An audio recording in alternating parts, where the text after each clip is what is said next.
Greetings, ladies and gents, and welcome to this, well, let's wrap up of the voice saga of 2022. Yes, the saga that has spanned, well, about a month now. So, I did a community post about the results from the doctor, but I don't think I did a video about it. Last month, I went to the voice doc at the voice clinic with hot and cold running voice doctors. They did camera, through the nose, through the mouth, scanned, and basically there was no permanent damage, no polyps, no hemorrhaging, no over scar tissue and stuff like that. However, there was excessive inflammation around the vocal cords, which was caused by my acid reflux. So, doctor sent me away with a crap ton of medication to just nuke that acid reflux out of orbit, and then I had to come back today, which was a month later. Also put me on a bunch of physio, vocal physio, to help improve and strengthen the vocal cords, which it has. And yeah, I've been doing that for a month, been seeing the speech therapist who was giving me the physio, the exercises to do, and they were quite happy with it. Now, went for the scan, and still no permanent damage. They're happy with the progress. However, there is a teeny tiny small problem. It was there last time, it was there this time, in my upper vocal muscles. Now, you've got two, one's for the lower range and one's for the higher range, above the crack and below the crack in the voice. Now, if I try and engage my vocal muscles above the crack, they just don't engage properly, so there's a lot of loss of range in the upper range, but my lower muscles are perfectly fine. He reckons that this has probably been there for a while. So all the recording that we've heard in the last month has at the very least, last month, been with this problem, and it's probably been around for quite a while before then. So it doesn't really affect my day-to-day operations, but it is something to be aware of. As of now, according to the doctor, I am back to where I was before the current vocal problems, and I'll get into some details about what caused them in just a little bit. I say current vocal problems because I had a problem at the beginning of last year as well.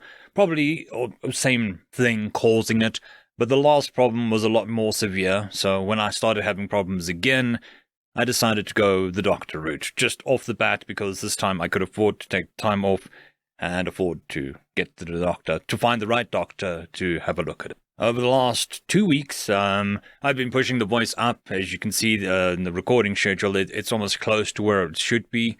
I have been recording more backlog, just to make sure that there is a backlog there in case something happens again.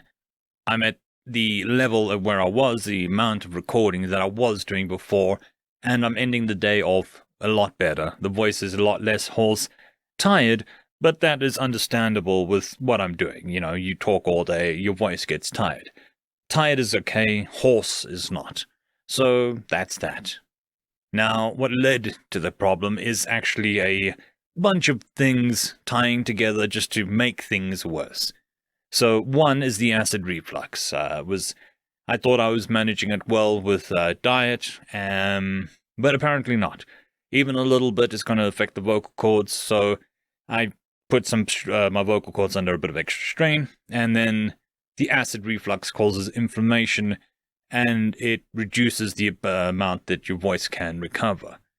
Acid reflux also disturbs your sleep, and if you don't get enough sleep, that messes with your voice. The other thing is I had been suffering from neck pain for months now, to the point that I bought a new mattress, I bought a new pillow, and then I bought another new pillow, and then I went back to the original pillow because the two new pillows didn't help with the neck pain and all of that. Didn't know what was causing it.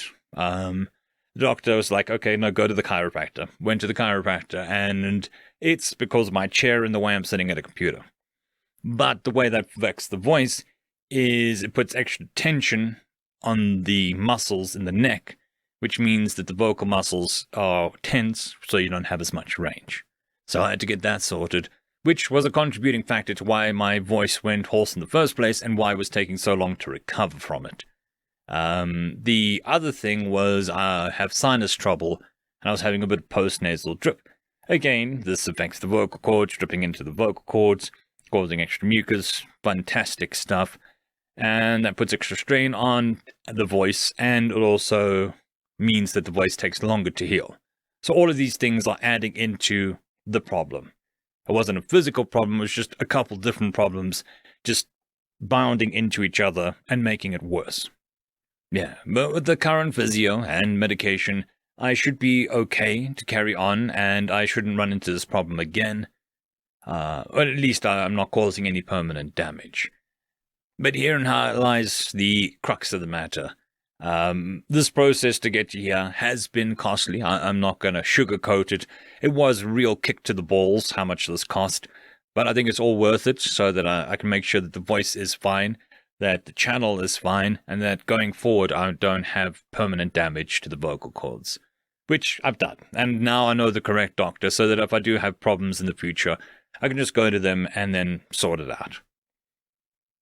I know that my voice is sounding a tiny bit rough today, right now, but there is a reason for that. Two reasons, in fact. One, I had to wear a mask for multiple hours, and that always messes with my voice.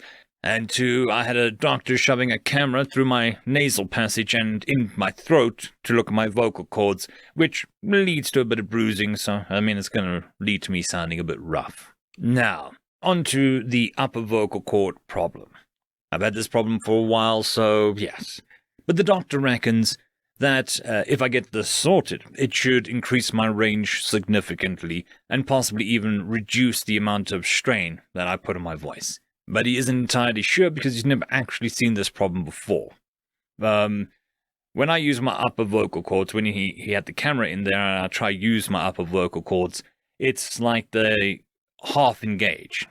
They don't engage all the way, and then they don't not engage at all. So not engaging at all would be vocal cord paralysis, and then engaging all the way would be normal. So mine just kind of do something in the middle, sometimes, and then sometimes it works. There is a procedure that he thinks will help.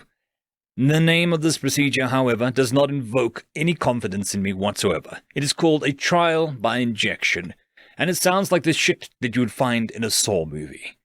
But from what he explained, he takes an injection, injects a gel-like substance into the vocal folds so that a less muscle movement is required to close the vocal flaps.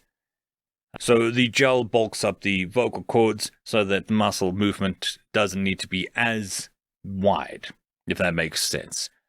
This is not a mandatory procedure because I've had this problem for a while now. So I can keep doing this, and it's not going to be a problem. But if I do get this procedure, he reckons that my range and everything will improve. So this could be considered an upgrade to my current voice. The snag is, of course, it is quite a hefty sum to this procedure, and it also will require 2 weeks of no recording. So, yeah, I'm not sure whether I'm going to do this. Most likely I am going to do this, but only in a couple months when I've saved up enough money to have it done. And then also enough backlog so that the channel can just chug along while I'm not around. So, the TLDR version is, I'm good to go. There is an upgrade available, but it is quite expensive, and it's going to take me a couple months to get it. Yeah, that's about it. So, within the next couple weeks, you can expect everything to be back. Ars Magica, First Contact, Epic Loot, all of that stuff will be back. Retreat Hell, all that stuff will be back into the normal recording schedule in the next couple weeks. I want to get some backlog just in case.